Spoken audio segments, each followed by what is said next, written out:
While we're up here today on the 19 Duramax, let's go ahead and check. I believe this is the MAP sensor, 10 millimeter. This is on your Y bridge. Just take that out. Sometimes this tends to get all sooted up.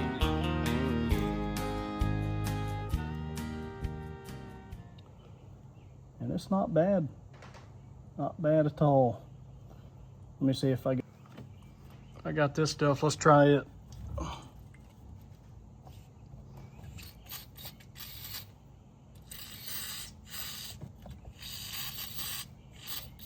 It's really not bad. Dries up quick like brake cleaner.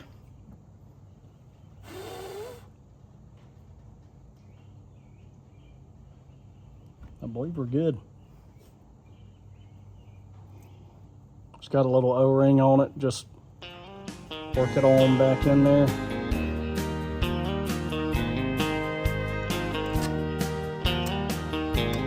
Tighten it down.